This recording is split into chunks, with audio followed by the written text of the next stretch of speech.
Here's the simplest way I can describe Mojo Pages. It's basically a next generation Yellow Pages. And the way that we make a next generation Yellow Pages, we take a typical online Yellow Pages and we combine it with social networking. So now not only do you have this big listing of 15 million businesses, but now you're going to have some insight into how these businesses are treating other customers in your community. I think we've all had the experience before in our lives where we haven't been treated fairly by a local business. And I think one of the goals of Mojo Pages is to help eliminate that from happening. And we'll never be able to eliminate completely, but at least eliminate most of those circumstances. There's now accountability, that the people have a voice, and it's mojopages.com. There's a lot of great businesses out there that are doing an amazing job, that are never ripping people off, that are giving great prices and great service, and those guys deserve to win. So people are going to hear about it. People are going to experience something great with these guys. They're going to boost them up in the ratings. They're going to give them a ton of mojo. And those businesses are going to be the ones that rise to the top and that people use more and more and more. So it's rewarding to those businesses who are doing a great job. And it's going to be a lesson to learn for the businesses that aren't doing a great job. We've got to keep moving to get to this meeting. We've launched this blog, which some of you may have seen, maybe watching this video from the blog right now.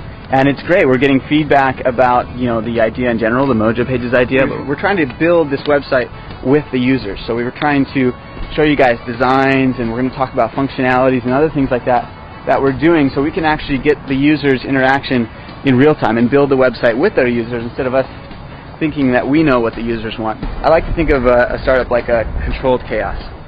Yeah, basically we've got to raise money because this company is going after a pretty huge market, and it's going to cost money for marketing, for sales, for the employees to help run it, for the technology, for the servers, for all that great stuff. So I've got this advisory board. It's basically about 5 guys that are all in their 40s, 50s, and even 60s. And they basically, I go to them for different advice on different topics that I need. And so Ken Potasser is the gentleman I met with last week, and his specialty is entrepreneurship and raising money. Ken has been doing a lot of this stuff. He's been doing this many times before. As minimal overhead as possible in facilitating this whole thing. So a couple of things that just popped in my mind. The amount of data that you potentially could have, just the expense of the storage of running the servers and running this is something you got to think through, which you probably have. Absolutely. He was able to provide some really good feedback on my presentation skills, on the PowerPoint, what we need to change, what we need to improve upon, what we need to focus on, just so that the next presentation that we give is that much better, that much stronger, and that much more likely to close a financing round. So I came back from Ken's house. A company meeting had actually just started, and everybody was there, and there just happened to be a football laying around in the front yard, so we, loosened up, relaxed, threw around the football for a little bit, and then jumped right into the meeting and got business started. I think it's critical for us as a company in this really early phase to really be focused as much as possible around ops. Let me start just by talking with a couple different perspectives so that you guys can see how I look at this puzzle.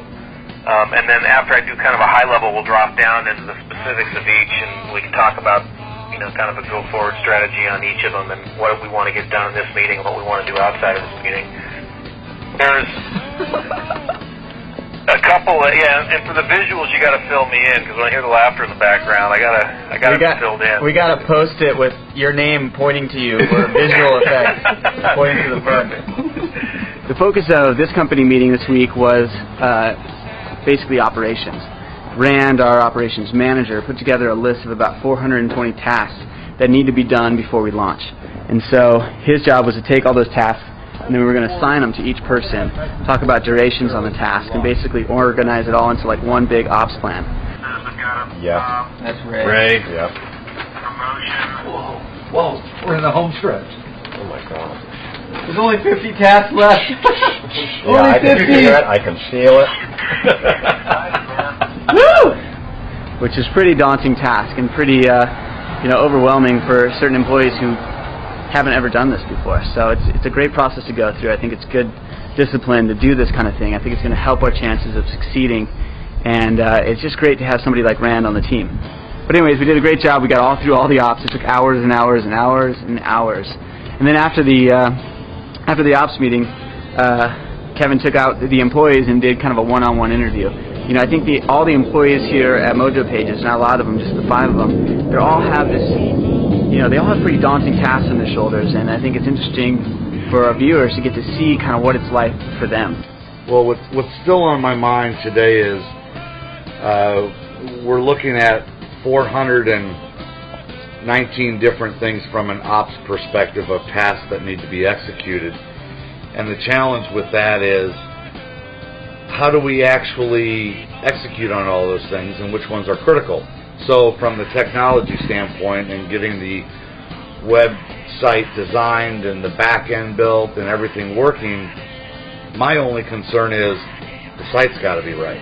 So I just want to make sure that I'm going to drive the team to strategically launch specific categories that are going to drive me to go grab money for the national advertisers. That's my biggest concern, is to ensure that the team recognizes that and that's the direction that we're going to go. And how we actually motivate the community. There's a lot of competition out there. How do we get people attracted to our site and then using it? I'm a publicist, I'm a PR guy. And in the land of PR, you think about how you position your clients, how you position your characters, what the company is, and what the world's going to think about the company. Publicists think about what you have to say, how you have to say it, and to whom you're chatting. It's not just me by any means, and my thoughts and views on it are very different from somebody else who's working at the company. So I think it's important to get in their heads, and that's why we do these confessionals, and that's why we do these interviews after the company meeting. Yeah, so basically the Entrepreneurs Organization put together this trip to go up to Orange County to see Steve Forbes speak. Where are we going? We're heading up north. Welcome. So real exciting opportunity, and of course we're doing this documentary, so we thought it would be a great idea to bring the camera along for the ride and try to get some kind of feedback from Steve about what he thinks about mojopages.com and what he thinks about just some general advice for entrepreneurs to take home with them. Basically, we get to the Steve Forbes event, and Kevin starts pushing me into like, look, we got to get this guy on tape, we got to get you interviewing with him, and I'm like, okay, let's try to do it. Well, there's like 300 or 400 entrepreneurs at this event, and they're all clamoring around Steve to get a picture with him. And so Kev basically like shoves me up in front of everybody, totally makes me cut in line, and he just throws me up to Steve, and I'm like, hey Steve, like, we got this documentary we're doing on startups, and we'd love to take 30 seconds and interview you real quick. And just when we're about to turn around and do it, Steve's like, okay. All of a sudden, this like security / weirdo jumps in the middle, grabs my shoulder, and he's like, hey, you guys had enough time. This is pictures only. You'll have to do this later. And I'm like, okay, well, how about we do it after he speaks so we can still get the interview? No, that's not good. You'll have to do it another time. You have to do it another time. And he's like, I'm like, no, that's not gonna work. This is the only time I'm gonna be with Steve. We got to get this now. It's like now or never.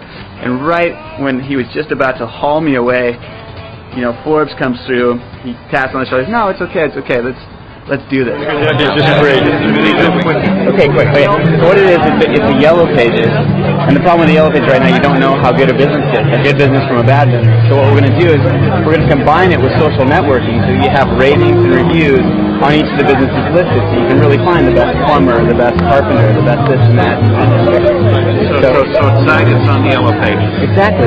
And then we put this whole social networking. If you advertise in Forbes.com and Forbes, you'll be a great success. Excellent. Well, we'll do it. So are we in? We get half price? 2% off for cash. 2% off for cash. We're in. Thanks so much for your time. We did our picture with you. Nice to meet you. Good luck. Thanks very much. Audio now? Well, he was busy, so we didn't get a lot of time, but we got 2% off on advertising on Forbes. So get ready, Forbes.com, because mojopages.com is going to be advertised. You're going to see our little ad. We're going to get the 2% discount, and I want to say thanks, Steve. I really appreciate that. In fact, the key factor for an economy to grow is what you represent here tonight. But he was cool. I have a lot of respect for him now because he had all these people just hoarding around him, and he really took the time to spend time with each of them. His demeanor was very impressive, very humble, very cool. Good advice. Take notes at home, kids.